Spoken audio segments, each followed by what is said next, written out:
ኦሆ ሄሉዬ ቢኒዬ ዛሬ ደግሞ እንዴት ነው ያማረባቸው ውዶቼ ማሮቼ ፍቅሮቼ የቢኒና የሄሉ ቤተሰቦች ዛሬ ሄሉና ቢኒዬ እንደዚህ ፏ ብለው ሳቅ በሳቅ ሆነው ስለመጡ ደስ ብሎኛል።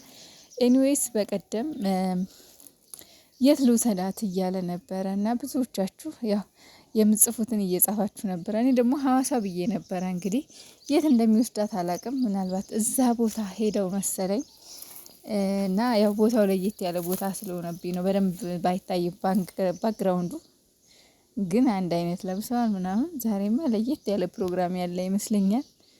ሄሉዬ እንደዚህ ስቀሽ ስላየሽ ደስ ብሎኛል። ሰሞኑን ጭቅጭቅና ንትርክ በዝቶ ነበር። እስኪ እናንተ እንኳን እንደዚህ ፍቅር ፍቅር እየተጫወታችሁ አጽናኑን። ዩቲዩብ መንደር ዘንድሮ ለቅሶ በለቅሶ ሆኗል። ይሄ ወርማ የተረገመ ነው። በስማ አንድ ሰው በቃ ተለያየን ተጣላን ተለያየን ተጣላን እንጂ በቃ እኔ ፍቅር ናፍቆኛል። ዩቲዩብ ላይ ፍቅር ማለት ነው። የምሬን ነው የምላችሁ። የሆነ በጉጉት የምገባበት ቦታ ናፍቆኛል። እና ሄሉዬ እንደዚህ ድምቅ ብለሽ ጨረቃ መስለሽ ስላየሁሽ ደስ ብሎኛል። የኔ ውድ ነገር፣ የኔ ጎበዝ፣ የኔ አንደኛ ሴት ማለት ነው። የምር ስማ ገና ፎቶቸውን ሳየው ማለት ነው እንዴት እንደሳበኝ ቶቶቶቶቶ ከአይን ያወጣችሁ የኔ ውዶች። የእውነት